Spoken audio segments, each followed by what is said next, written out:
How are we doing, everyone? Mine has been pretty good. So I came runners up in my local one. I lost in the last round, unfortunately. Um, I won around Robin, which I'd never done before. That was pretty cool. Versing everyone in the tournament once, and then we had our big seven rounder. I think it went five to win that. So pretty good overall. What about you?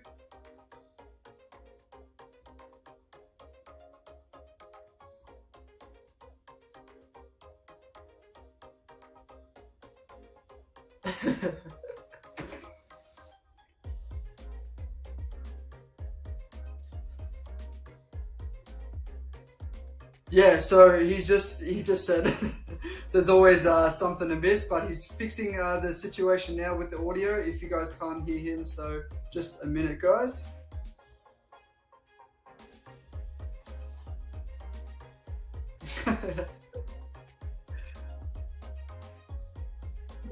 Yeah, bro, Obliterate's already all over it, saying you're underwater, not to be heard. Um, but yeah, I'm sure you have that working in just a second. Yeah, so we are obviously casting some Lunar Battles today, seeing yeah, basically how everyone did in this format. It's just 1v1, winner stays on. So I'm very curious to see how all the competitors do today.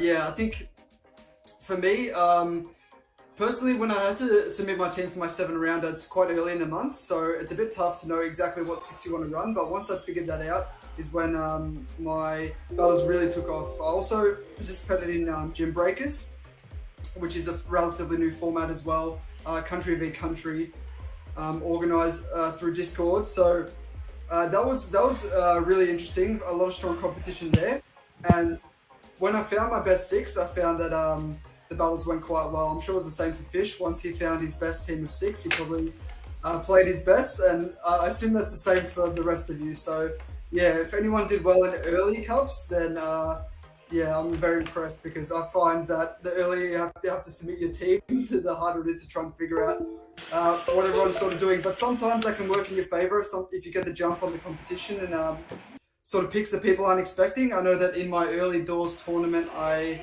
ran with a Charm Raichu, and given how much dark there was in the meta, that actually came in pretty clutch quite a few times. Can you hear me now? That is not showing up at all. Far out. So audio still not Yeah, working the audio's same for still Fish, but just being a pain in the bum.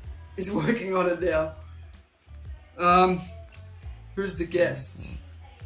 Guest is in myself. Is that proliferate? In the Bloom How about 94. now? Myself. No, that's still not showing up. Nothing still? Alright. Cool. Still having palette work on his audio as we speak. Very Get that embarrassing. sooner or later. Okay, let's try this. Oh, there you go. Lily said she can hear you. Oh, interesting, because that's not showing up on my audio mixer.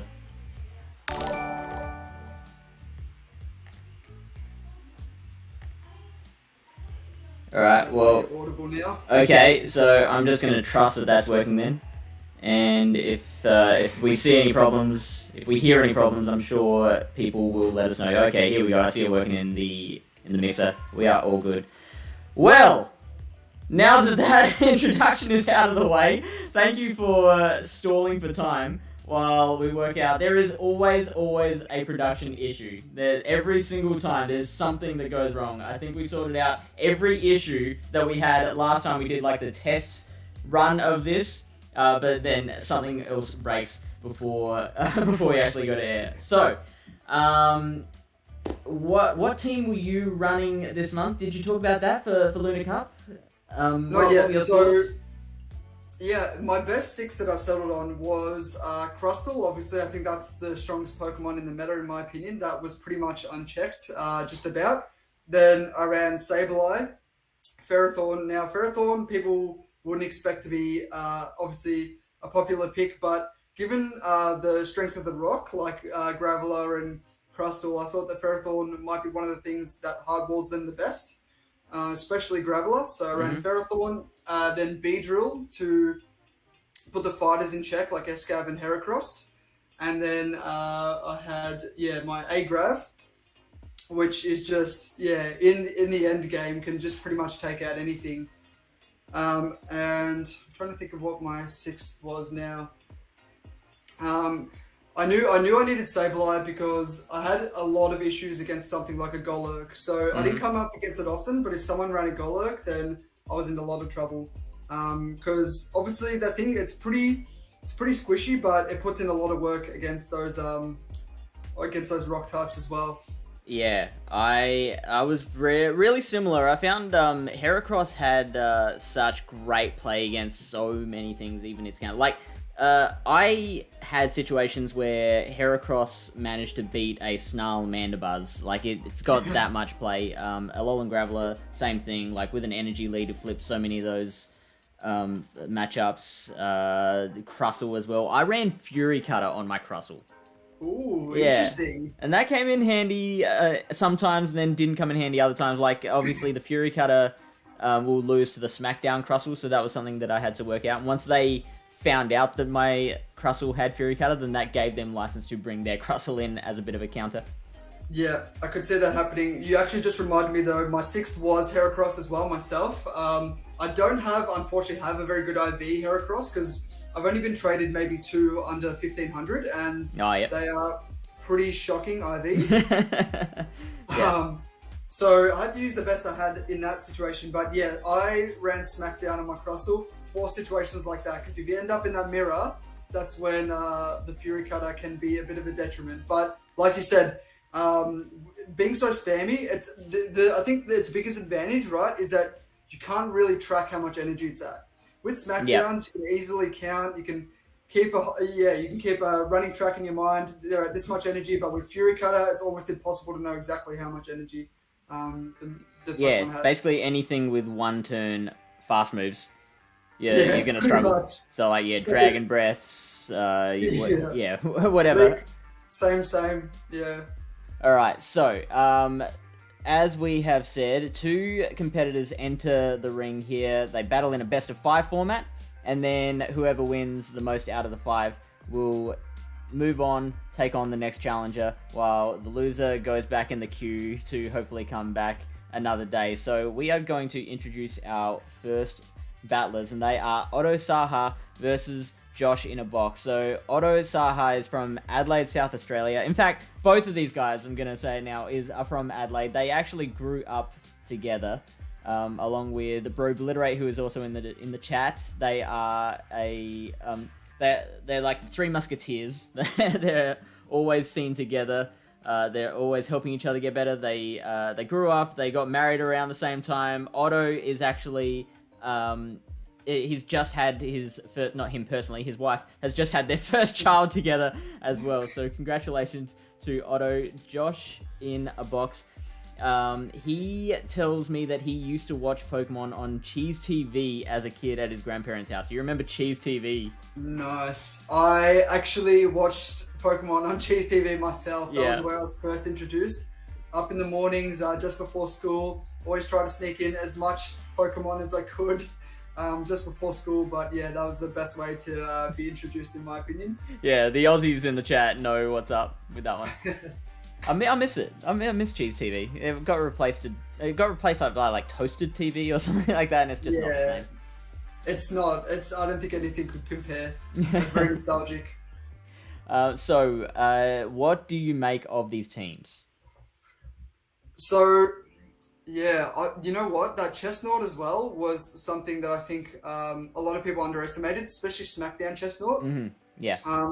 Because it obviously does beat things like Crustle and can put in work against like Nandy. Obviously, has to worry about the Air Slash if they are running Air Slash, because it's pretty much double weak to flying, just like Heracross. So yeah, I think that one, given there is Jumpluff generally runs Bullet Seed, so I think it's got a lot of play against this team. But then the Gravel is a problem, so that's where you could pair it with something like Golurk, and then just have coverage for Haunter and Zweilous. So I could see maybe like a Chestnut, Grav and Golurk.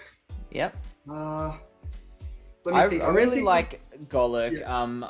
I against this team, it's going to be a little harder. Obviously, Golurk is a massive Graveler counter. That's your biggest reason for bringing a Golurk in, and it does have a lot of play against things like Crustle, any bugs like Ariados, but then it gets very hard countered by, for example, Darks, like your Zoilus, like your Mandibuzz. Luckily for Otto, Josh hasn't got the Mandibuzz, so that gives him a little more reason to bring the Golurk, but then he's brought that real spice pick of the Jumpluff.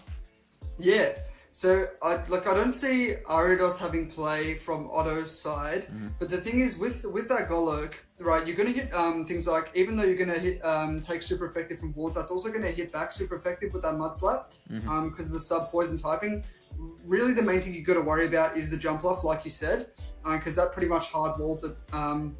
So I'm thinking maybe if you could even pair it with like Graveler to cover it, or you can pair it with the double rock, right? You could go Smackdown, Chestnut, and Graveler, and just lead Golurk and see how you go from there. I think that's also a good option. Yeah. One other thing I find very, very interesting is the Golurk versus Haunter matchup. Now, I imagine that's like trying to throw two paper planes at each other. Do you know which? So the super effective Shadow Claws from Haunter versus the super effective Mud Slaps from Golurk. Do you know which one kind of outlasts the other in that matchup? I know for a fact that Haunter would get to moves quicker, right? So if your shield's down, I assume Haunter wins. If your shield's up as Golurk, I imagine you could probably double shield and just fast move down. I think because Mud Slap's a higher damage move, right? The Haunter's going to take, and obviously it's even more frail than Golurk. So I reckon, honestly, maybe 4 Mud Slaps, and it goes down. But yeah, like I said, it's just going to depend on the situation. Okay, cool. Let's get into the battles, shall we? We have analyzed them. We're ready to see who wins this one. Mate versus mate. Here we go, battle number 1, and it is a Crustle versus Frostlass lead. Now, if this Crustle's got Smackdown, it's going to be an even worse matchup than Fury Cutter. We go straight into the Graveler, and we get the Haunter counter swap. So, yeah, the Haunter's going to be taking real hard hits from those Volt Switches and the quick-firing Rock Blasts. Yeah, this is where, obviously, Haunter is a swap in. You've got to shield everything, and starting energy down may not be the best thing, but let's hope Josh can find a way to pull this through.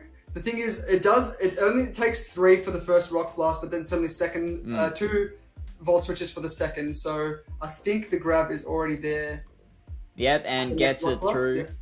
Yeah. Before the Haunter, I think the Haunter had that Shadow Punch ready as well, so that's a big deal that the Rock Blast came through already. So now Haunter is already down 2 shields, but it does give Haunter a little bit of an opportunity to farm extra. Now, the Graveler can choose to shield and kind of dictate the rest of this matchup, but does not. So it looks like Otto is letting that Graveler go and is going to try and farm the rest of the way with a Frostlass. So that's not going to go very well for him. It is going to have to shield up the Shadow Punch here. I think the Haunter would have survived the next Volt Switch from Grav, so I think that was the right choice from Otto.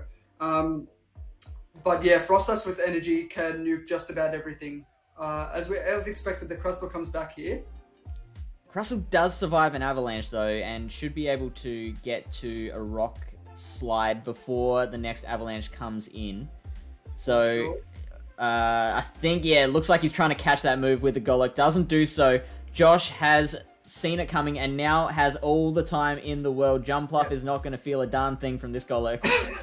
Josh is definitely in the box seat here. I think he's just stored a rock slide in time before swapping out too. I think he just got the energy in time. So this is the only way that Otto comes back from this, is if he can store an avalanche, if he can use an avalanche on the Jumpluff and store one for the Crustle, because I believe Frostlass should win CMP.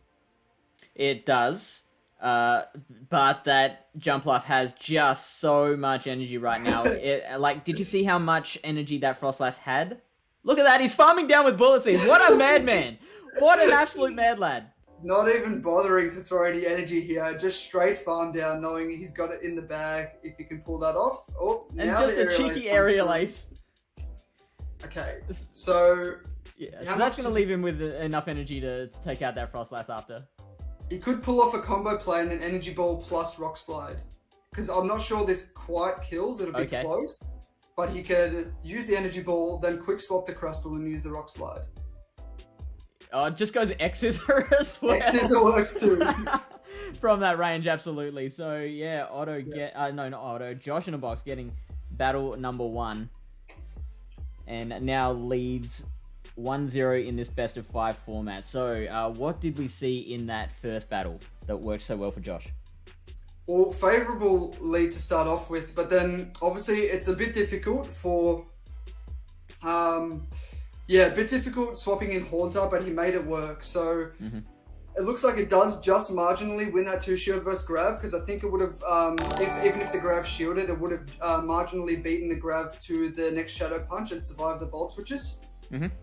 So yeah, favourable team comp was definitely big there, but that Frostlass can still be an issue, right? So unless it's matched up against the Grav or the Crustal, I think it depends. Obviously, if Haunter as well shields down, will struggle. So yeah, it's all going to depend on how these pairings go in the next match. So Josh could potentially bring like 3 Frostlass counters, but then that Jumpluff has such good matchups. You basically probably a really nice easy play for him is to bring Jumpluff double Frostlass counter. Yeah, for sure. I expect to see that Grav again on Otto's side. I think that has a lot of play again. But yeah, and I think pairing that with the Jumpluff, with the Frostlass for the Jumpluff is a good idea. You are still just a little bit vulnerable to the Haunter. Yeah. So yeah, we'll see what Otto can do about that in this next battle. Yeah, and it doesn't really have any hard counters to that Haunter, like you were saying before. So let's check out battle number 2, see how they adjust. And we've got the Haunter lead this time against the Grav. So we've established that this is a pretty decent matchup for the Graveler, especially once they get the second charge move off, building up to the 2 Rock Blast before firing off, and we see just the Shadow Punch coming on the Haunter. Yeah, so Otto can offload at least 2 moves, should be able to offload these 2 before the next Shadow Punch. And then it's on really Josh, whether he wants to commit both shields. Let's have a look. Oh, no. Wow, okay. Getting that second Rock Blast off, just managing to do so. So now, again, we are in a position where the Haunter has used both of the shields. Building up an extra Shadow Claw, just getting that in while the Volt Switch comes through to get to that next Shadow Punch a little bit quicker, and once again, Otto not shielding. Now, a little bit of health remaining, and that is very good for Haunter, because now it... Oh, no, it's not! Because it didn't quite get to that Shadow Punch in time, and Frostlass gets 1 Powder Snow of energy in. We get the switch into the Golurk. Josh has the favourable team comp again. Oh, Josh making that work. So now this is hard counter city. This is going to be very hard for Otto to come back from. Yeah, I mean, Otto had the shield advantage, right? Going shields down was a little bit troublesome, I thought, at first for Josh, but he's got the favourable team comp here, so that's really all that matters in the end. I don't see Otto being able to come back from this. It's just the counters are too hard, unfortunately. Yeah, absolutely. You can see Shadow Punch is the better move there, and it still did pretty much bugger all against that Jumpluff. And once again, going for that Bullet Seed farm down, because he just don't care. He just wants to watch the world burn. We'll see. Obviously, that shield is still in place, and I think Shadow Ball will do a lot to the Graveler. So, let's see. 1 Energy Ball. We found out from the last game that the Energy Ball does maybe about 60%. So there goes the first one. Goes the Aerial Ace on the next move. Here comes the shield. Now, I think Graveler will get to the Rock Blast pretty quickly. Let's see if we get the instant swap. We do. It will survive 1 Avalanche and Shadow Ball as well, so that just firing off the Courtesy Avalanche, which Graveler will... It'll hurt, but it won't be enough. That Rock Blast is going to finish off the job, and now... So we've seen the same teams in both battles. Do you think there's some sort of way that Otto should change up his team, or do you see him just playing it a little differently to make that work? Okay, so Jumpluff, Haunter, and the Grav. I still do think that Chestnut could have some play here. Yeah. Because it has the superpowers for the Graveler, has the smackdown for the jump off, and Haunter's pretty squishy. So if it has shields up, I could see, that Chestnut definitely having some play. It does have to worry about the aerial ace being double weak to it. Of course, yeah, that was that too from earlier. So yeah, it's still tricky. Josh does have the favorable team comp, but I think it all comes down to team prediction too. If Otto can align the right Pokemon, then he's got every chance of taking this game. But Josh has just aligned his Pokemon perfectly so far. So maybe like Frostlass, Chestnut, and Graveler for Otto. Yeah, I think having the 2 rocks in the back could definitely be a good option for him. All right, let's try that. See if they listen to us. It is battle number 3, and now we get to see. We did see someone in chat before talking about the 0 shields, but we don't know about the 2 shields. Looks like Mudslap is winning that race, but Golok will have to use 1 shield now. Okay, so Josh can just bring in the Jumpluff as soon as the Haunter goes down. So Haunter is kind of like a bit of a it's an expendable Pokemon. Oh, hang on, we don't have a see different Jumpluff lineup in this game. So what do you make of this? Well, I think Otto's in a favorable position now. 1, because he doesn't have the Jumpluff, but 2, because now their shields apiece. He still has 3 Pokemon alive. Bringing the Ariados in here isn't the greatest, but it is pretty spammy. So we'll see if it can start throwing off these lunges. So a lunge, I think, should take Crustle to about half HP, just into the yellow, or maybe a bit more into the yellow. The Fury Cutter does give Ariados a big advantage here, so it just has to shield the rock moves, which it's not going to be able to do anymore. So this will be the end of Crustle. But then it's low enough that the... Oh, wow! Ariados survives. Yes. Because of that lunge attack debuff on the Crustle, it's able to survive the Rock Slide. Let's see what Josh wants to do with his Crustle here. He lets it go. So, now, especially because it was already attack debuffed, then there would have been double debuffed there. Josh's own Ariados is going to take a lunge now. Nothing that has to worry about in terms of shielding. But it is his last standing Pokemon, so can it wipe out the rest of the team? Unfortunately, while Golok does do pretty well against an Ariados, it's on 2 low HP. This lunge should KO from here. Yeah. The debuff striking again. But now Frostlass will be able to finish the job. It's a double bug moveset. Out here for sure. And Josh revealing the second move of Mega Horn, so not having to worry about a cross poison. And triple bug moves is quite interesting, actually. Was it triple bug? Oh, sorry, it's Poison Sting. I was looking at the Fury Cutter animation before. Right, but Poison Sting with the lunge and the Mega Horn. Yeah, I mean, I suppose you're not going to hit poison with that much in this meta for the cross poisons, but I think having low energy moves is nice too. It looks like Otto gets a little bit of redemption in that 3rd battle. Yeah, and like Jakobovic mentions in chat, bringing Ariados into Crustle ended up doing quite well. Yeah. So, interesting changes by both players, and ones that we did not see coming. Why do you think they brought Ariados, both of them, into their matches? Well, I suppose it wasn't a deciding game, right? So it was just a third to play out and see what players could do maybe for their next upcoming rounds. So I think trying to test and see whether Ariados has play could give them some merit in their next rounds of battle. Okay, let's check it. Let's just go straight into it, shall we? This is Battle 4 now, with the score 2 to Josh in a box and 1 to Otto Saha. Otto managing to get one back after Josh winning the first 2. Josh does need to win just 1 more to take the series and become our first actual ring champion. Let's go. We got Golok into Haunter once again. And so, the battle that is over before it starts. Now we get the Haunter coming out straight away, and we get the Jumpluff. So, maybe trying to draw out a Frostlass there. That might be the plan, but that's a dangerous way to play because if that Frostlass builds up a little extra energy, it can do more damage than it probably should. Swapping a hard counter in is a bit risky because now you might not have an answer to the Golurk in the back. Let's have a look, especially when you know that Otto has a Frostlass to come in. So hopefully Josh can turn it around for his sake. Now I can't see exactly what else Josh might have.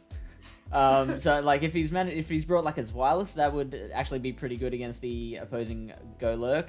Looks like it is. Yeah, I can't see it myself. We'll just have to see when it comes out. So now Jumpluff double shielding as well. So wow. Jumpluff committing to this, trying to get to that final move, and does manage to get. Oh, okay. I have just noticed, so both of these battles are coming from Josh in a Box's side because we don't have battles 4 and 5 from Otto's side. So we don't get to see the other side of these battles, which makes it a little bit interesting. We do get the Frostlass switching out, and Josh in a Box does have enough of a reflex to go for the energy ball. Let's see how much this does. Should almost one shot. Yep. There it is. I think, that was... Because Otto may not have been tracking the energy from Josh there, it was a little bit costly in the end. Now, I'm gonna put this one out there. Do you think that Sludge Bomb was Josh accidentally forgetting to TM his Haunter? Do you think Sludge Bomb has play in this meta?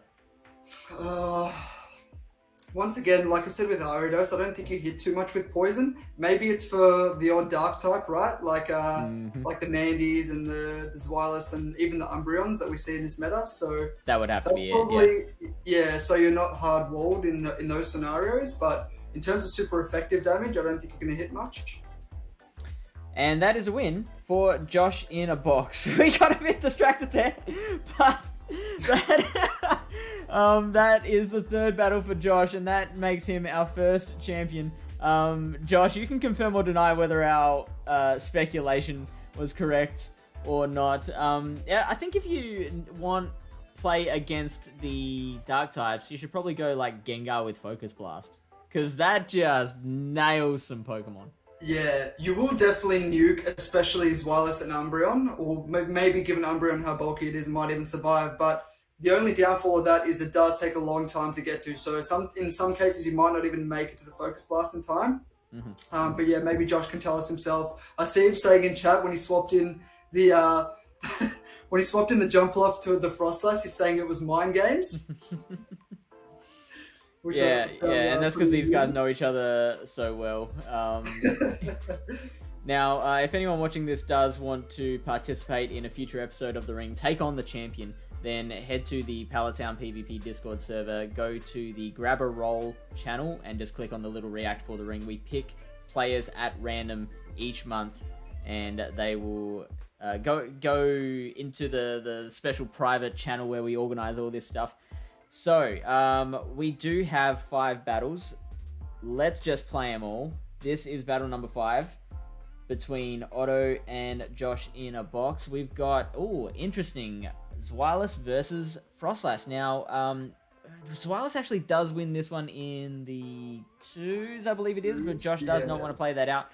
Now we've got the massive hard counter of Golurk versus Graveler. This is what Golurk wants to see, Bloom. Yeah, I think this is a situation where I'd probably rather bring something like Crustle with the Graveler for like a softer thing to bait out the Golurk with, right? Because then if you bring the Graveler in, it's just going to mud slap all the way. But he has had a lot of success with this Jumpluff so far, so I'm not surprised that we see this back again. Especially since we also know where the Frostlass is now on Otto's side. Knows that there's not much chance of it coming out against this Jumpluff anytime soon. So again, can farm, get all those bullet seeds, pressure that Frostlass when it comes back in again. Especially now that the Golurk is a bit lower, he doesn't have to necessarily go over 100 with the farm down. yeah. And so we get the energy ball. Let's see if Otto, how much Otto decides to play this one out. Is he going to just let Frostlass go down? No. I think he knows Frostlass is the win con here because it's great against the remaining 2 Pokemon, so he wants to keep that alive. Mm-hmm. Will he shield both energy balls? No, letting that one go. So that takes it down to half HP. Now, Josh does have a lot of energy remaining, and both shields. So going for the first avalanche, which will be shielded, there comes a point where Jumpluff does get to low enough HP that you want to try and farm it, but when does that point come? Yeah, I think the Frostlass has a lot of energy right now, though. It's probably at least at 1 avalanche, if not 1.5. So here he comes. He's trying to snipe down with his wireless. Now, the issue is this is the last shield. So if that Frostlass makes it to another avalanche in time, it is curtains for Josh. How much energy does this thing have? It swaps out to save it. Interesting. So now in the zero shields, I believe Graveler might have this one, but Zweilous does have the energy lead. So it's going to take a Stone Edge and a Rock Blast. And I think at that range, the Dragon Breaths will take over. Oh, but no, actually, no, it gets to the Stone Edge, and I think that will be enough. I think, yeah, at this health range, Stone Age will definitely knock out. There we go. And now it is a race. It's a race. Can they get there? We get to that Rock Blast. Wow. And Yeah, goes down. You could see the Jumpluff going for the farm down there, knowing that that was the only way they were going to get away with the win, because otherwise the Powder Snows would have knocked out from the Frostlass. So that's our 5 battles, and Josh in a Box becomes the first ring champion with a score of 3 battles to 2. Let's see if the microphone issues come back again when we go into the next scene. So we're gonna go into set number 2. Gonna make sure everything is all sorted before we switch it over, and ooh. There we go. How do I sound? Am I still good? Are we still live? Did Sound anything all break? fine to me. Hopefully this translates to the chat. Yeah, right. Oh man. So our next competitor is Alien Aura, who comes from the Netherlands. She is a Valor player, and Alien Aura, she says, is a play on her real name, which is Eleonora. Also, she wants us to know she is not a real alien. I think that one is debatable, but we'll find out from the boss. No, of course Yeah, not. I mean, you can see her picture there. It's clearly an alien. I think she's trying to trick us, right? That is a clear alien tactic. No. Classic alien. Yeah, a great battler as well. I expect this one to be a close best of 5 too, just like the last set. I actually consider Alien somewhat of like a team-building genius. Whenever a new meta comes out, she's like, oh yeah, these Pokemon will be really good together, and you try them out and they just work perfectly, and you're like, what? Aura! A team that she suggested actually got me into veteran this season for GBA. Wow, there you go. Yeah. Very impressive. I was just about to say, is that a Cradilly we see on Alien Aura's side? Yeah, which I really like. That Stone Edge is just something you've got to respect. Yeah. So, as we've already discussed, rock types are just so powerful in this meta. I was actually considering Cradilly myself. I ended up going with the Ferrothorn just to be a harder wall to the rock types, but Cradilly is very good for things like being able to hit things like the Mandy with that Stone Edge as well. And almost one-shotting across the lot, imagine, with that Stone Edge too. Oh, I think it does one-shot because it's doing super effective. It's the rock doesn't resist rock, so it's just like Stone Edging any other bug. And then, with how popular Graveler and Mandibuzz have both been in Luna Cup, like that's a really nice core breaker. Yeah, for sure. I'm curious. I really hope that it's brought in battle because I want to see how it performs. But we'll see what ends up happening here. Josh has gone with the same lineup. They do have the opportunity to switch their lineup around, but Josh has opted to stick with what worked so well against Otto. And one other thing that I have not mentioned yet is that if any of these battlers wins their battles 5-0, if they sweep their set, then they get what we call a replay. And a replay is where you get the option in a future set to just flat out redo one of your losses. Now, there is a bit more strategy to it where you can only redo your first or second loss. You can't wait until you lose the set and then go, oh, I want to redo that last battle. You have to kind of be more prepared than that. But yeah, if you do sweep, you earn one of those replays which can be used at any point in your future sets. That's huge. Yeah. That's second chance, get out of jail free card. I think that's very, very valuable. Right. All right. Let's check out the battles. This is Battle 1, Josh and Avox versus Alienora, the new champion, and it looks like that is not working.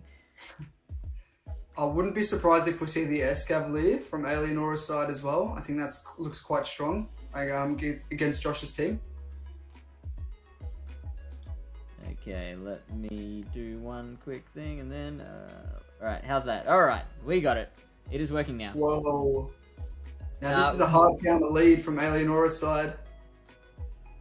And so we switch into the Crustle and get the Escavalier in return. Now, the Escavalier has to really worry about the Rock Slides here, because I've been in this situation before with the Fury Cutter Crustle, where the Rock Slide goes through and then it puts it into X-Scissor range from there. I mean, X-Scissor plus some Fury Cutters as well. But yeah, the Crustle can just shield this and then Fury Cutter down, I believe. Yeah, I think even just building up to the Rock Slide, wow, they let the Drill Run go. Okay, so wanting to preserve shields here and just putting it on the Escav to shield, which it does. Okay, so forfeits a shield, but Alienora has all the power, I think, with this switch advantage at the moment, trying to get some energy with the Haunter on Josh's side. But it will have to shield this Drill Run, which is quite unfortunate. Makes it to the Drill Run last second. So they're going to be even on shields, and Alienora maintains the alignment, so in a very strong position here. Yeah, I think that's it's perfectly fine for Josh to be using that shield at that point, because with that extra farm that the Haunter gets, it can just do so much damage. Let's see how much a Sludge Bomb does to a Mandibuzz. I think it takes like a bit more than a third. No, it takes it into the yellow as well. Jeez. So that's how much power the Sludge Bomb from Haunter has. Yeah, especially with that such a strong attack stat, and wow. nice Just catch. Catching the Dark Type move. I think it's foul play that the Mandy's running. Yep, foul play. Yes. Will it, or I think it might try and store a move. No, we're going to the grab here. Now, it all comes down to whether this Zweilous will bait a Body Slam or go straight for the Dark Pulse. Looks like it's going straight for the Pulse. Let's see what the grab decides to do. And are we not going to get the shield? We do get the shield. Now Aura has to make a decision herself. Is she going to bait with Rock Blast, or is she going to go straight for the Stone Edge? Building a lot of extra energy there, going for the bait, and with Zweilous that low on HP, that's probably not too bad a decision. Now it will live, but does it get to a Dark... Oh no, it KOs! Wow! Yeah. Oh, okay, she went for the Stone Edge. That's where I went wrong there. That Stone Edge is quite deadly. So yeah, I think that was the right call. Because the Zweilous was so low, I don't think that Josh necessarily wanted to preserve it with that little amount of health. So I think Stone Edge was the right call. Throwing the Shadow Punch here. Doesn't want to get hit by another Rock Blast, because that would be game. Now, will it make it to a Sludge Bomb in time? It does. It does. And this should KO. Haunter with Sludge Bomb, again, eating our words. That Haunter with Sludge Bomb coming through, taking out the Mandy, and Josh wins game number 1. That is an unbelievable win. He did not at any point have favorable matchups there, and he's come out with a win. That is very, very impressive.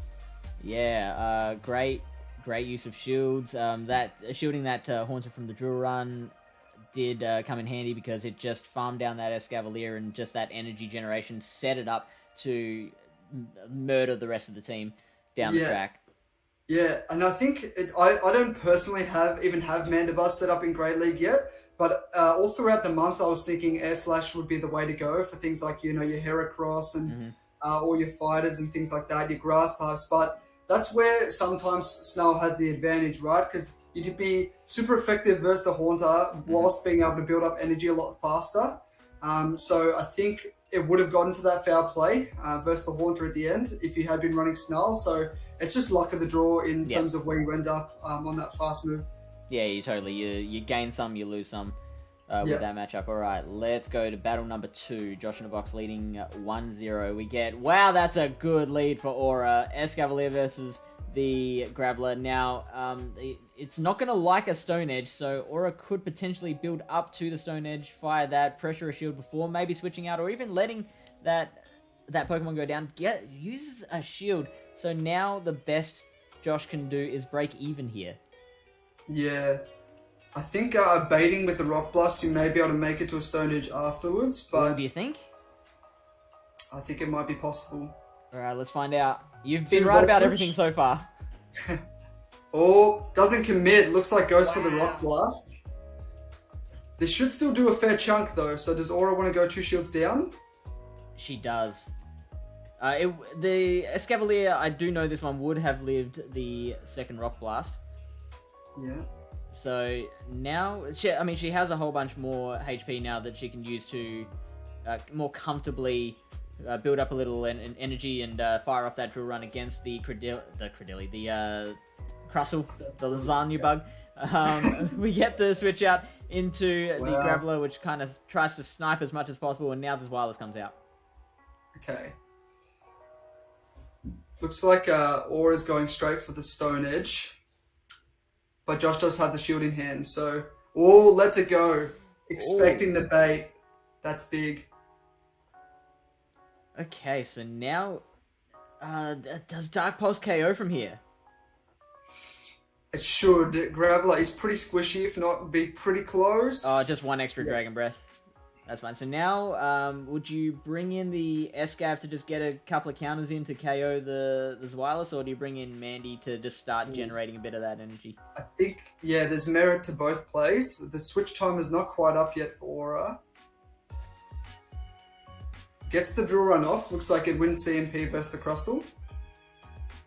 Now, you could potentially hope that the Crustle fires an X-Scissor and swap into the Mandy, but it is not happening. It's the Rock Slide. It's going to finish off. Oh, looking to go for the undercharge there, which is going to be very helpful. Not undercharged enough.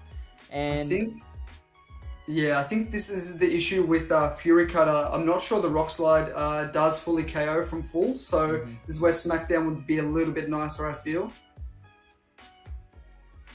Yeah. Does just over half. And there it is. And the Mandibuzz takes the game, so we're one apiece now. So, what have we seen from both battlers that have gotten them each of their wins? We saw excellent use of Haunter from Josh in a Box, and we saw with Aura. What was it that got her the win in that one, do you think? I think, as expected, the Escav does have a lot of play for Aura. But I think the Grab is also putting in a lot of work. Josh is just honestly surprising me with how close he's coming, because I think Aura generally does have the favourable team comp, but they've been super close battles. The main thing that the Escav would be worried about would be the Haunter, but of course if Escavalier builds up some energy, comes in late game, then the Haunter's going to be so worried about drill runs down the track. I mean, drill run does one-hit KO. Yeah. I mean, shields up, Haunter does have nothing to worry about, but shields down, that Escav can basically one-shot with the drill run, so it's all going to depend on the alignment once again. All right. So what are you leading with? If you're both... let's play a game. You're Josh and I'm Aura. What do you... you're going to lead with... Oh, okay, so it's tricky because you don't know whether you're going to see that Escav or Mandy in the back or the front. What else? We've seen pretty much the Grav both times. I think it might be safe to try and lead. It depends. I don't think we're going to see the Mandibuzz lead again. We saw that in the first game. So maybe you go the Haunter with coverage for the Mandibuzz in the back. You could go your 2 rock types again. Okay. I was thinking on Aura's side leading with the Grav because I figured Josh is most likely to try and lead the Haunter. And if he doesn't, then... You know, what else is he bringing? The Crustle, the Zweilous. I think you're not going to like seeing the Zweilous in the lead, but I think against most of the rest of his team, I think Graveler's got plenty of play. I think if we do see the Zweilous in the lead, and we have led Graveler, then we'll try and play it out with, say, the Frostlass and Escav. Yeah, I mean, I think as well, if Josh is really wanting to take a punt, he can go with the jump bluff because we haven't seen the Rose Raid or the Frost Lass, I don't think, from our Aura side yet. So as long as it's not aligned with the Mandy, it is going to be favorable, especially versus that Escavalier. And then can do super effective versus the Grav, despite it taking super effective as well. So I think that could be a sneaky pick if you can align that with the Escav too. All right, battle number 3. Here we go. Score 1-1. And this is bad for Escav. This is not what I wanted to see. Yeah, just as I was thinking, honestly, the Escav has been really, really strong from Aura side, so I'm not surprised to see this jump off here. Going with the Aerial Ace because obviously the grass moves are double resisted. Now, those Aerial Aces aren't doing too much. A Mega Horn will hurt a lot. Obviously, Counter and Drill Run not doing too much. Interesting, going for the Drill Run now. So trying to... we haven't seen that second move from the Escav. So Josh could be thinking it might be an Acid Spray. Yeah, it could also be Aerial Ace here from the Escav side. We'll see if the Jump Bluff decides to shield. It does, so huge bait there. Aerial Ace is a pretty weak move though, so the Escav can survive another one. Let's see how much a Mega Horn does though. Missing a bubble, was that 1 or 2 bubbles that he missed? Only getting the Great there, so that might cost him. No, that wouldn't have KO'd either way. And now we get the straight switch out. Yep. Okay, so we get Wireless. Now with 1 shield apiece and all the energy on the Graveler should take this one out, and that will give Aura the switch advantage back. Meaning that she won't have to pair that Escav with the Jump Bluff again. Yeah, almost an instant no shield on the Rock Blast from Josh. So big call there. Doesn't matter whether he's letting the second Rock Blast come through as well, knowing he can survive and get to this Dark Pulse in time. Nice, well played. Alright, so now does Aura keep that second shield? Is she going to need that later on? She decides to use it. So this, I don't mind this play. You can try and go for the farm down now, have a whole bunch of energy, which can KO a lot of what Josh might be having in the back. See, look at that. A Stone Edge will KO the Crustle, a Rock Blast will KO the Jump Bluff. The Jump Bluff gets the move off and negates all that energy. Wow. Oh, that's big. That's huge. Yeah, the Grav just getting a bit too greedy, going for energy there.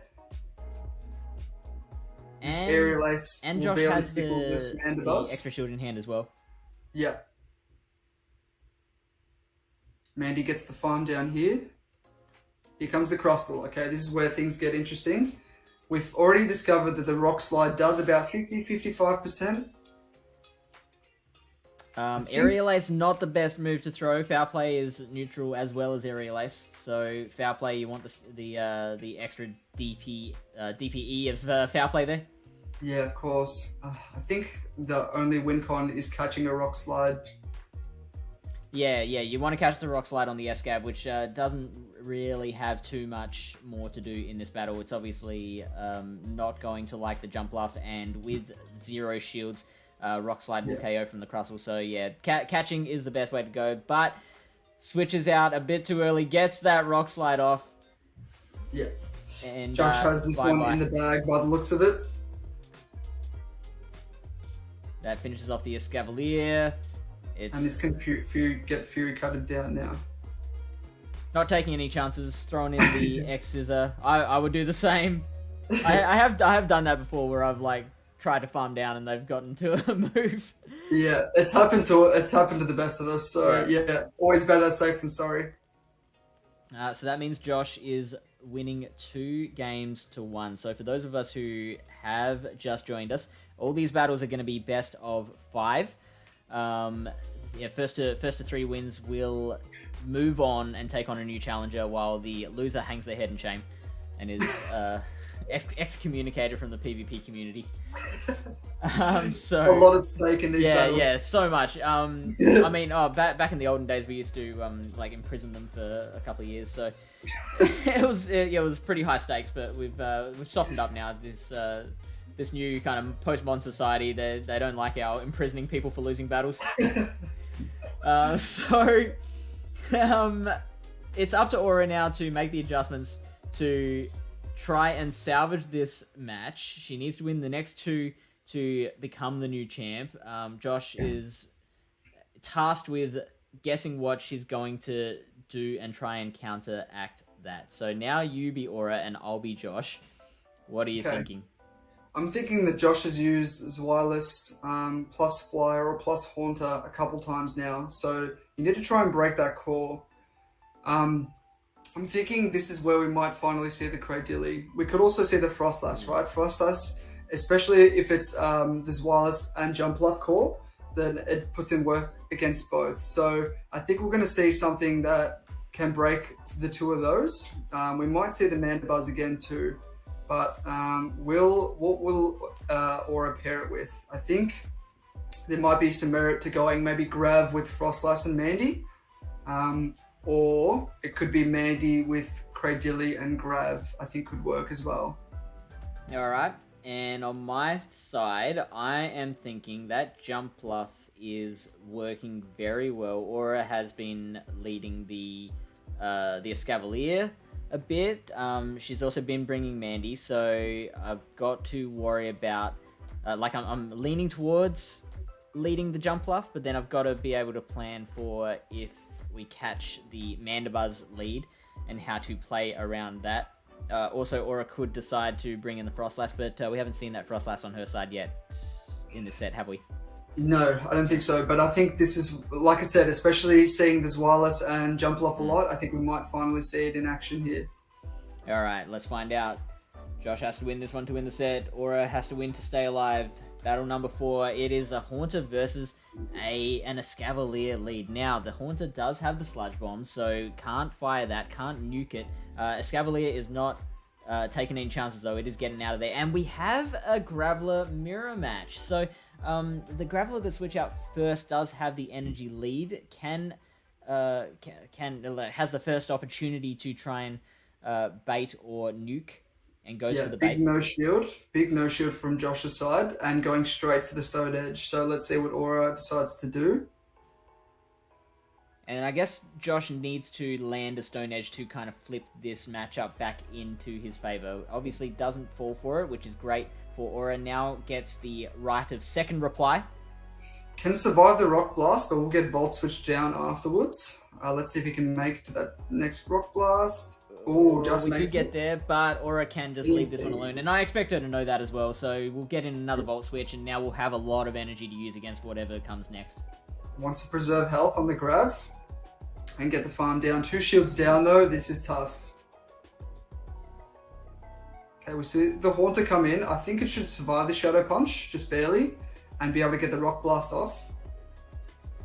But now, I think she's in a bit of trouble, because, so you're using one shield now, and that Haunter just I think you want to swap out and not get farmed down. Yeah, absolutely, because now even a couple of Volt Switches isn't going to do too much, and that Haunter just builds up.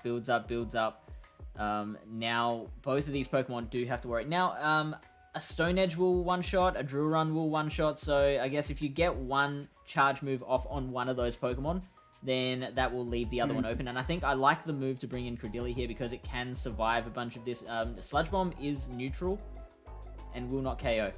Yeah, you still have that shield up though on Josh's side, which is the main issue here. Oh, what a catch! Okay, catches the Grass Knot as well, so that is a great catch in the end. Yeah, I mean, I think the Escav could survive a Shadow Punch and maybe get at least 1, if not 2 drill runs off, but now it's going to be tricky because we're obviously going to see the Rock Slide on the Escav here, and shields down, it's going to do a lot of damage. Yeah, so I was thinking if she could burn burn that remaining shield with the Cradilly, then that would leave the Escavalier open to sweep the rest of the team. But obviously, Josh counteracted that by catching on the Escavalier, catching a Grass Knot as well, which is on the Crustle, and catching a Grass Knot, which was just such a good play, which opens him up to let Crustle do the rest of the work and finish off the job. Yeah, especially because that obviously could have been a Stone Edge for all he knew. So just great anticipation. Somehow expecting the Grass Knot, and it was a very fortunate catch in the end. Yeah, and so he takes it out 3-1 and is now 2 wins from 2 in his sets. Impressive stuff from Josh. Let's see what they do in the 5th. Now, Yeah. Escav still brought in 4th. We did see the Cradilly though for the first time. We did. Do you think it was used in the right way? Even though it didn't kind of flip the battle, do you think the ideas were right? Yeah. I mean, it's always easier in hindsight, right? I Yeah. think if you have the Escav to burn that shield on Haunter, and then I think Cradilly would have a lot more of a chance versus the Crustal. So what do we see? We saw the Crustal, the Haunter, and looks like it was Haunter double rock. So yeah, I think Cradilly does have play if it can avoid the Haunter if Josh is to bring that same team again. All right, let's find out. So this is just for this kind of is for posterity, for just because these will all go down in the history books. We want to, as always. We want to see whether this is a 4-1 or a 3-2. We did see Otto coming back to kind of make it just negative for him. Let's see if Aura can do the same. So it is the Cradilly versus the Zweilous first up, and timing it right for the charge move. Unfortunately, Josh did not throw at the right time. So now we get the Haunter versus the Escavalier. Yeah. Josh was very patient with his energy, holding off, and now getting the favourable matchup here, especially with shields up. Escav lets the Shadow Punch go, so I expect 1 shield from the Haunter and then farm down. Yep, and there it is.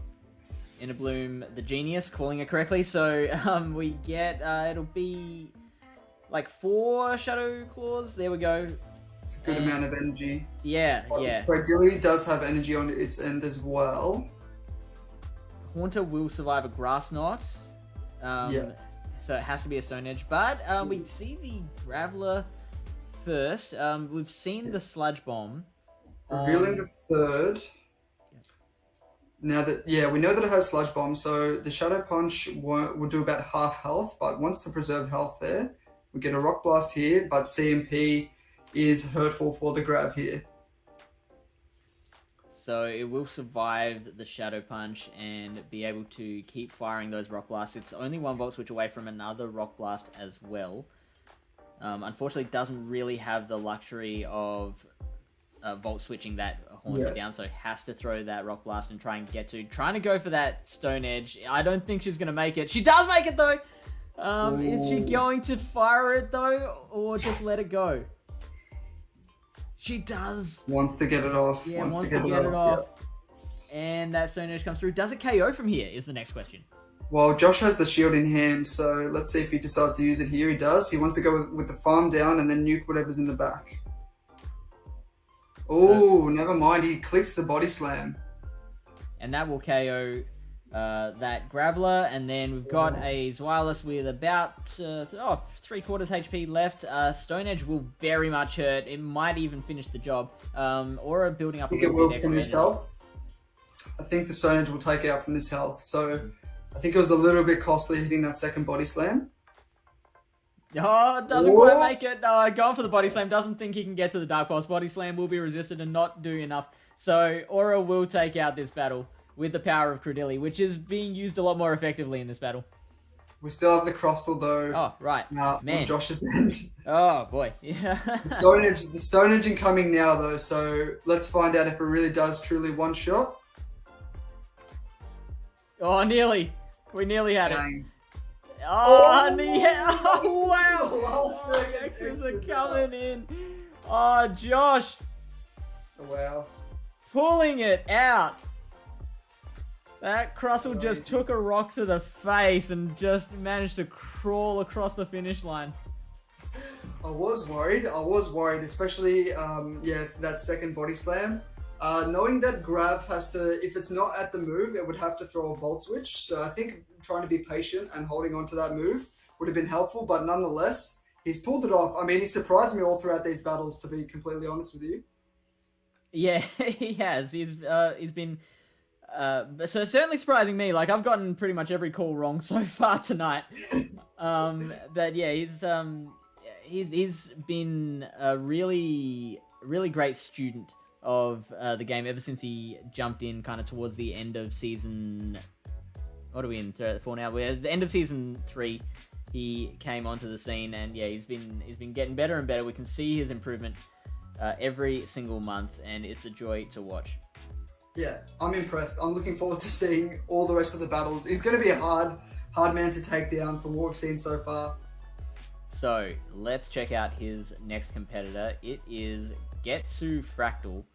Getsu Fractal comes from Utah in the United States. He is a Valor player, and he started playing Pokemon Go when his phone company gave him free data, and COVID allowed him to walk down the streets without worrying about getting hit by a car.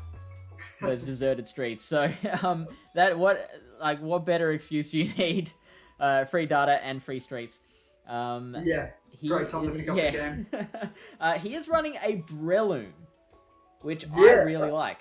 A couple things we haven't seen yet. Electivire, I don't think I saw all month, so I'm really curious to see. I was actually considering it. Unfortunately, I just feel, especially without Shadow, that the moves don't really complement the bulk enough, but if he can make it work, I'll be impressed. The Breloom, especially with no Air Slash, it obviously has to worry about the aerial aces from the jump bluff, but with no Air Slash, Mandy should be able to put in work here. Yeah, that's a huge advantage for Getsu.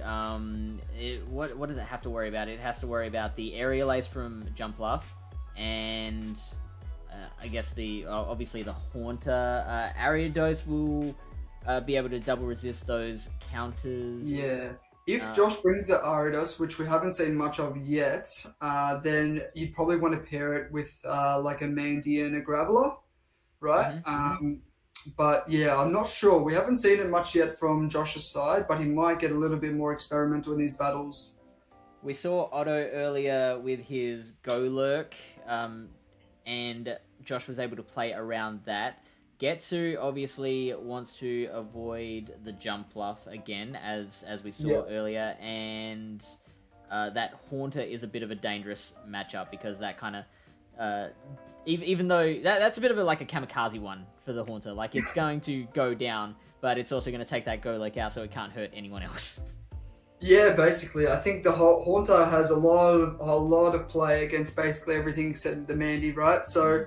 I think it's a similar thing for the jump bluff, right? The jump bluff, pretty much everything except Mandibuzz. So it might be a potential situation where we see like one of the rock types, and then you can have a jump bluff and a Haunter in the back, and maybe use the jump bluff to lure out a Mandibuzz and let Haunter sweep in the back. Something like that I could see being a viable play. Yeah. Also, one thing that might end up happening is like I imagine Electivire could survive a Shadow Punch from the Haunter and get to the Wild Charge quick enough, so that like it probably wouldn't win the overall matchup against the Haunter, but it would at least burn a shield so that whatever might be in the back can work at a bit more of an advantage.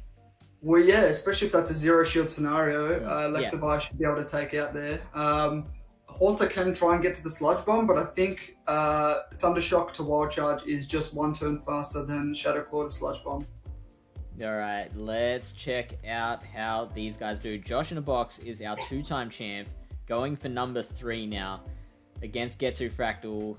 Here is battle number 1, and we see, this is not what you want to get. I mean, the Jump Off and the Wireless both do pretty well against the Golurk. Getsu recognizes that, and so brings out the Electivire with the Ice Punch. I am interested to see how much an Ice Punch does from an Electivire to his Wireless. Josh is not as interested in that question. I think it'll probably do at least 2/3, right? Electivire has such a high attack stat that, Josh, as you said, doesn't want to find out. Oh, I thought that Electivire got to a second Ice Punch. Like, they fire off so quickly. It's, 5 to the first and 4 to the second Thundershocks? Yeah, I think just because Dragon Breath is a slightly faster turn move, that he's able to get the Body Slam off just in time. Lets the second one go. Now that Electivire's out of energy, does he go for the Farm Down? Oh, it's a dangerous play, but does make it, so that's Wireless is now there with a bit extra energy. Can probably get off a Body Slam. The Ariados... Oh no, it has plenty of energy. Man, I thought it was very close to a Body Slam, but didn't quite have it yet. Yeah, no, with that Farm Down and only having to expend one Body Slam to take out the Electivire is very handy. Alright, so Aridos getting off that lunge just in time, otherwise that Wireless would have thrown another body slam. So Josh very well still timed.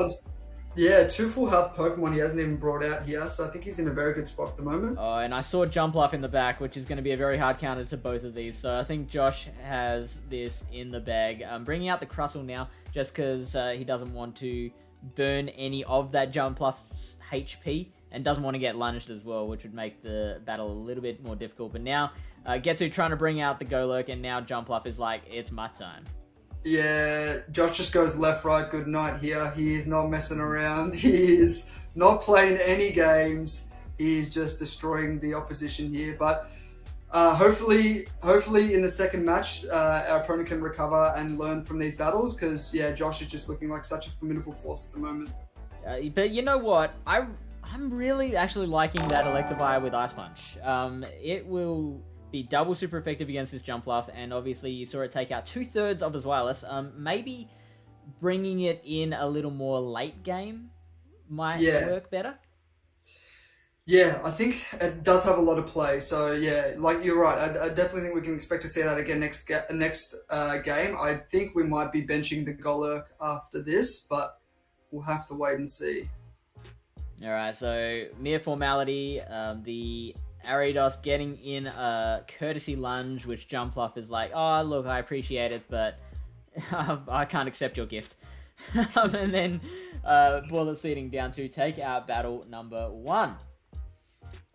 Okay, interesting stuff. Yeah, as expected, Josh is a very, very strong competitor. So, all right, it's Wireless with Jumpluff. Yeah. We don't see a Frostlass on this time around to try and counter that. But like you said, with the Electivire having Ice Punch, I think there's a lot of merit to bringing that. I think Graveler could work as well, along with the Mandy. Especially, I would be very surprised if we don't see the Mandibuzz this time around. And one other thing I do need to mention is that I've mentioned this before, but there might be people in here who weren't here earlier in the stream. So if you do want to participate in a future episode of The Ring, then head to the Pallet Town PvP Discord server and go to the Grab a Roll channel, click the little react there, and we pick players out at random each month to play. So I really want to see that Electivire in the late game. We don't want to see that Golurk again in Battle 2. Mandy has some great play. We're hoping to see kind of that core. Let's see how we go battle number 2. Ooh, Haunter versus Golurk. We know how this works. It's very favorable in with shields up for Golurk. Now, we bring out the Jumpluff, bring in the Mandy. No! Oh, no! Oh, brings in the Aridos. This could have been great for Getsu Fractal. Oh. This could have been a solid, coming out party. This could have been Getsu Fractal's time to shine, to take out the legend that is Josh in a box, but has brought in the Aridos instead of the Mandibuzz, and it's going to make it a lot harder. I really sympathize, because we've all been through this before, where you just make the wrong switch, or you think something might be more favorable than it is. So I do sympathize, but that's going to give Josh every chance of coming back in this scenario now. Going the lunge again. So with a double debuffed, I'm wondering if the Aerial Ace will actually KO. Ariados is glassy, but not the most glassy. It's not Haunted level glassy. Yeah, and especially with Aerial Ace once again being quite a bad move, I think it might just be able to hang on here. It does, and will that be enough to get to another lunge, which will KO? Whoa, wow. Okay, after all our despair, it looks like that Ariados will take out the Jumpluff, so maybe Getsu Fractal knew something that we didn't. The only issue now is that we're going to end up with a Mandy on Crustle by the looks of it, so... Well, no, the Mandibuzz can come in here, and then Crustle will be mashed up against the Golurk later. Yeah. Actually, that's a very good point. So, the main advantage that Josh has is the extra shield. Let's see if you can utilize that. that Sludge Bomb not doing as much as it was to the previous Mandibuzz that we saw. So maybe the Mandibuzz in the previous set was lower rank. This one might have a little more bulk. There's every chance this one might have a better stat product. Let's this go as well. Ooh, this is going to be interesting. I think the shields on Josh's side are very, very handy here. And once again, this is our second player in a row going for the Aerial Ace against the Crustle instead of the Foul Play. So Foul Play is neutral as well as the Aerial Ace. So Foul Play is the better move to go for. Now, this Dynamic Punch would KO, but we've got the shield here. Yeah, I think a Shadow Punch bait was definitely on here. I think the shields on Josh's side are just too valuable at the moment, and you really need to try and burn them with any move you possibly can. I think, obviously, like you said, it would have helped if we threw a Foul Play instead of an Aerial Ace, and I think going Shadow Punch is probably, straight Shadow Punch is probably the way here. Oh, he's going for that Dynamic Punch. Oh, the Crustle gets it off just in time. Oh no! Now, did you see if Getsu's Mandibuzz was running Air Slash or Snarl? Let's have a look. It looks like it's a Snarl. Oh, Snarl variant. Wow! The Crustle coming through and Josh able to hang on. Yeah, I think being very disciplined with his shields there was the winning play. Absolutely. If the Mandibuzz had Air Slash, that would have been great for him. If the Golurk had shielded, if the Golurk had baited before throwing that Dynamic Punch, then that would have been good as well. So Getsu had plenty of win conditions there. Yeah, it's once again, it's always easier in hindsight and tough when you're in the thick of it. But Josh just able to stay composed through these battles and just play smart. And it's going to be tough, but let's see if our opponent Getsu can get the next 3 battles. All right, let's check out battle number 3. And we've got, Mandibuzz versus Wireless. Now, Wireless does have the upper hand on this one, especially when the Mandy is running Snarl. Let's see how long Getsu stays in with this one. Yeah, I think generally with Air Slash, just because of how bulky Mandibuzz is, it can be fairly even, but you're right, with Snarl, it's definitely more favourable for this Wireless. We'll go straight for the Mega Horn on the Gyarados. And a no shield. We've seen Josh holding onto those shields for a long time. Look at how much that did. That is a big deal. So now Aridos will probably definitely have to use one shield if he wants to stay alive. Shield it, Getsu. Shield it. Come on. Oh, no. Oh, jeez. Oh, those nukes coming thick and fast all over the place. Aridos goes down to the Rock Slide. All right, does Mandy try and farm down? No, we get the grab. And I like this. We'll have to wear an X-Scissor. Hopefully Getsu holds on to that shield. Yeah. Might be worried about... he's a bit... worried about the Rock Slide gun-shy now. Yeah. He saw how much that Rock Slide did earlier, and now... didn't want to risk that same thing again. So now out comes Jumpluff, and we'll have to worry about a Stone Edge. We get the Mandibuzz coming straight out, and there's a foul unfortunately play. Tap the Foul Play. You saw him tap the Foul Play and then go, wait, no Aerial Ace, but unfortunately the Foul Play had registered. Yeah, it's very frustrating when that happens. It's happened to me so many times where you get the switch, but the first tap registers and you get the move that you didn't want, and yeah, it's just an unfortunate situation. I think Josh, with the shield advantage once again, is likely to take this out. All right, so what can Getsu do here? I mean, catching charge moves is probably important, but will that help at this stage? Yeah, I think putting it all on Graveler here. Graveler, the thing is, with shielding that X-Scissor at the beginning will help it to hang on in terms of the Dragon Breath pressure and the Bullet Seed pressure, but just the shield advantage I think is probably too much to overcome. Because Josh still has both of his shields left, which is such a big deal.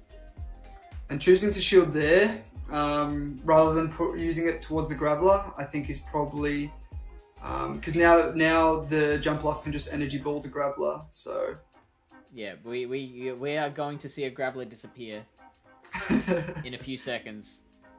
Get your tickets. Okay, I think Josh will finally choose to use his first shield now. Let's see. Nah, just being an absolute mad lad. Knows that Aerial Ace isn't the best move and can survive it quite easily. Alright. Yeah, the Graveler can't Volt Switch down, and Josh has his shields in hand, so one energy ball and it's game. Yeah. And it's going to be one more bullet seed to get there.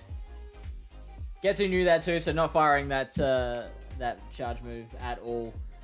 Yeah. And the energy ball is going to finish that off. So Josh takes out the third battle, wins that set a lot quicker than what he did the last two. Yeah, unfortunate for Getsu, but I think they'll learn a lot from these battles. Yeah. Because I think they at times had their win cons available to them, but Josh is just able to turn everything around at this point in time. Now, we have mentioned it already before now that if one of the players in a set manages to sweep an opposing player 5-0, then they earn themselves a replay that can be used to redo one of their losses in a future matchup. So at the moment, he is on a sweep. Let's see if he can continue that form. I want to see that Electivire back. I hope Getsu Fractal hasn't been scared off of using it. Yeah. Because that Ice Punch is formidable. Yeah, as we discussed, it's gonna help break the Zweilous and Jumpluff core, but hopefully it wasn't deterred too much from that first battle. Let's find out with Battle 4. And hey, Breloom comes out and gets the worst lead it could possibly get. Oh no, so switching out into the Mandibuzz and we get countered with a Crustle. Now, Fury Cutter isn't quite as bad as SmackDown, but I mean, Mandibuzz still loses this matchup. Can survive that Rock Slide, but I'm not sure you want to take the first Rock Slide because then it's likely that the Crustle can just go X-Scissor from that point onwards. It's all mind games at this point in time. It's what you think your opponent's going to do. Crustle can survive that foul play, but the Snail plus foul play damage might start to add up here. So does Josh want to shield the second one? And we've seen Josh holding onto those shields, using it a little earlier than he normally would. Wants to keep this Crustle matchup going and finish it off with those. Probably going to go X-Scissor from here. Yeah, you called it. Yeah, I think he didn't want to be in Snarl down range, so I think that's why we saw the shield come out there. The X-Scissor gets shielded. Can probably make it to another one now. Yep. Oh, wow. That Fury Cutter just builds up energy so fast. So now Getsu, had to make a tough choice and opted to use that second shield. So now it is 1 shield to Josh and 0 to Getsu Fractal. Fractal is defenseless. Yeah, Josh. Yeah, it's a good call from Josh to let this go because I think the Mandy would outpace the two now. Okay, Mandy farms down, has a move, but Josh has the shield. This is tricky though. He doesn't have great answers to Mandibuzz left, and it's going to be tough to farm down with anything here. On Getsu's side, the Breloom's now useless, so it's probably only really good as a punching bag for the other two Pokemon, just kind of switching it into catch moves. This Ariados is burning up a little bit more energy before putting the Mandibuzz out of its misery. Yeah, I think Breloom is basically an additional shield at this point in time for the remainder of the game. So if you can use that effectively, then there's still a chance. Now, the bug moves are resisted on an Ariados, single resisted by the poison, but now we get the Breloom coming out, and let's see how much... I mean, Aerial Ace is a bad move, but let's see how much it does. Going for the double resisted Seed Bomb? Seed Bomb, yeah. This Breloom's definitely getting one shot here. It's pretty squishy. Here it comes. Josh builds up right to 100, and I don't see this Breloom surviving this Aerial Ace. It'd be fun to find out. It is squishier than Heracross, officially. Yeah, there it goes. And now double Aerial Ace should be enough to take out this Ariados. How close is it to another Aerial Ace? Not yet. It might get to Mega Horn first. I think we'll get there first. And we... Oh, no! Holding on too long and the Aerial Ace comes! I believe Josh still has one shield in hand, so probably trying to bait with the lunge there. Yep. But it KOs. So, that is the 4th battle to Josh in a box. And Getsu has one more battle to try and take off of Josh. Otherwise, Josh will become the first sweeper of the ring. Josh absolutely killing it at the moment.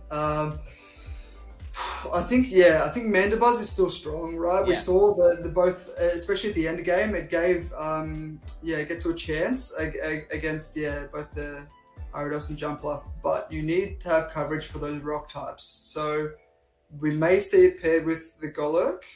Breloom didn't really do anything in that game. So I think maybe if you pair with the Golurk and have your little favorite pick there, Electivire in the back, then Yeah. maybe this could get interesting. I think the Breloom was there purely to target the Zweilous.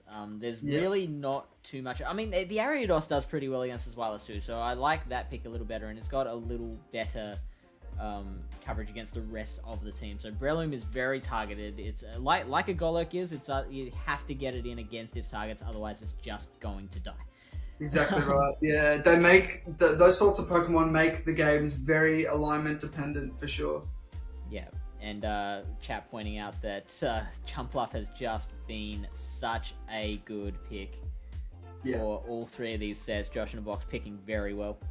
Yeah, I think that's why you need the Mandibuzz, and I think having the Electivire there too, as we know with the Ice Punch, would do huge damage as well. So I think Golurk obviously being extremely weak to it, but needing some cover for the rocks, paired with the two best Jumpluff answers, I think with Electivire and Mandy, I think is probably the way to go here, but we'll see what ends up happening. Alright, battle number 5. This is for the sweep, so Josh in a box can take a replay into next month's battles. Here we go. Golurk versus Jumpluff! Oh no! Oh! And we've got Breloom in the back as well. No Electivire. So now out comes the Ariados, and then Graveler comes in and is like a bouncer at the most prestigious nightclub in Sydney. You are not getting past it. Yeah, the Jumpluff is just going to absolutely go to town in this game. It's just about going to sweep this entire team, so it's going to be an uphill battle, but let's see what Getsu can do here. So the Mega Horn does really hurt Graveler, so I think that was the right play to just try and go straight nuke and not worry about baiting there. Rock Blasts and Stone Edges will just do so much damage that even like debuffed, you're just not going to like it. So we get a second Mega Horn out, and Josh has already used one shield, and correctly shielding the Mega Horn as well, I should have mentioned, which was a big deal. And look at how much damage that did. Wow. That is massive. Can we get the Poison Sting down? We do. Okay, that's helpful. That's very helpful. Jumpluff is still there though, and it's going to be so hard to... I assume we probably see the Crustle. No. It doesn't want to reveal the third. Oh, this is problematic bringing the Breloom in again to get one shot by an Aerial Ace. Did you see him tap for the Dynamic Punch? Or the... Oh, wow. Undercharge. Way undercharging. Wow. I think, trying to tap at least a few bubbles there would have been... would have helped. Because I don't think you can, you can't bullet seed this thing down, so let's see what happens here. But obviously these seed probably bombs... could. To be fair. Yeah. Dynamic Punch is the better option. Yeah, now that they're going Dynamic Punch, I think is where Josh will have to throw his energy. Because two of these probably kill, Yeah. You can see how much better that was. Look, mate, you can't get any more energy. Don't worry about it. Just throw the Aerial Ace, get it done. We'll move on with our days, shall we? Yeah. Now, unfortunately, the Ariados is going to have to just throw straight away, which it does, but the Jumpluff has the shield, and this is where you want to use it because it has that Aerial Ace ready and can finish off that Ariados. Josh not realizing how good his Jumpluff is in this situation, obviously without knowing your opponent's line, might actually give the opponent a sneaky chance here. Unfortunately, the Mud Slaps are triple resisted, and it's only going to be like 1-2 more bullet seeds to get to an energy ball. Yeah. See, if you could align the Golurk with the Crustal shields down, then it was looking pretty good, but this energy ball will pretty much wipe out the Golurk now. And now here comes Crustle to kind of pick up the pieces and pretend it was helping. Unfortunate. I feel like in so many of those games, Getsu was so close to having the right alignment, but just couldn't get it. Big congrats to Josh here on the 5-0. Yeah, absolutely. I think Getsu being insisted on bringing multiple Pokemon that are countered by Jumpluff was his undoing there. I think if he had been a bit more aware of the threat of Jumpluff, then it would have been a different story. Yeah, for sure. That thing is just ripping through everything at the moment. Yeah, absolutely. Unfortunately, when Josh in the Box rejoins us next month, he's going to be playing some Brawler Cup battles, so he won't be... I mean, he might be able to bring the Jumpluff again. Let's see if he chooses to bring that one in. I think... Do you know if Jumpluff is eligible? I haven't taken a look just yet, but if not Jumpluff, he might find something else to surprise us with that wipes out everything else. I think Tropius is possible. So yeah, very similar. Have you got some thoughts on Brawler Cup for next month? Or have you just not looked into it yet? Yeah. I have seen a bit of footage. I think Sableye is really, really strong. And I mean, like Ghost in general, I think is going to be really strong in this meta. I think you've got things like Drapion, which can do okay, but even then, Sableye has the return, right, to do huge damage. So I think we'll see a lot of that. We'll see a lot of Vigoroth. I've seen a lot of Palipar in some practice battles, and unfortunately, we're going to see a lot of Charm, I feel, to counter things like the Sableye and the fighters. I don't mind the Charm. It's fun. It can win some matchups that you probably don't think it should. A little bit RPS, but yeah, you take it. Yeah, obviously in the right scenario, Charm is just too oppressive. But the only downfall is that you don't have any charge move pressure, so you have to rely on that fast move solely to take out a lot of teams in that situation. Yeah. All right, so that is what we got to look forward to next month. We will be doing this on tonight. We did it on Sunday. I'm thinking from now on we'll do it on the Australian Saturday mornings and the American Friday nights. So it's like this time. If you're in America, it's this time, but 12 hours earlier.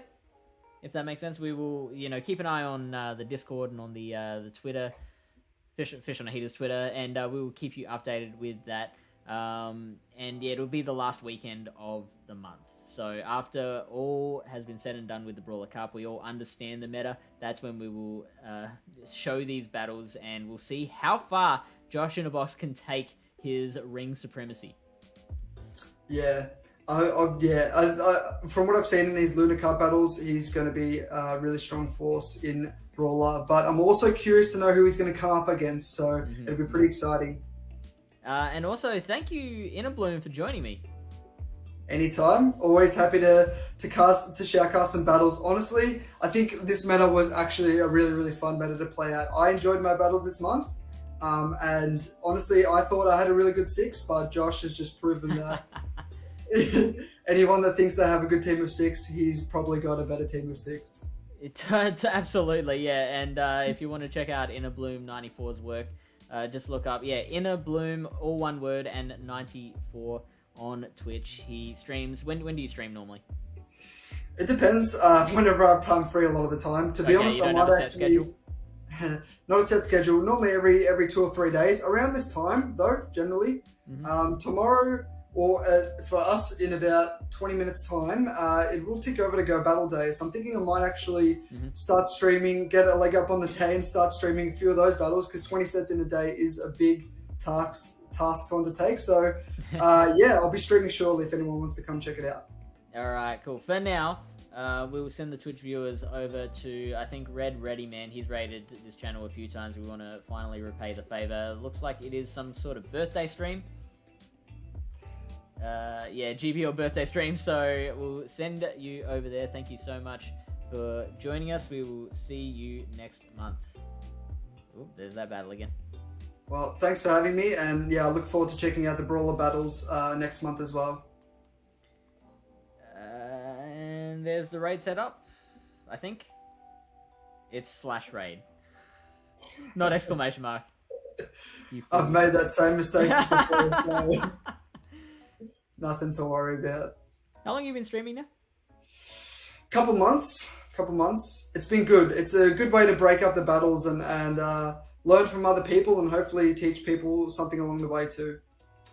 Yeah, absolutely. It's a fun fun way to experience your GBL battles and kind of make it a little bit different to. A little bit different, a little bit unique, because I find, open metas repetitively a bit boring. Yeah. I like to think that having an audience there with you helps you keep your emotions in check too. Sometimes we let those get the better of us in battle. I mean, not that it keeps them in check all the time for me.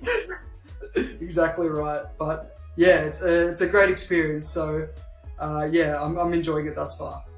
All right. We'll see you next time. All right. Take care. Bye.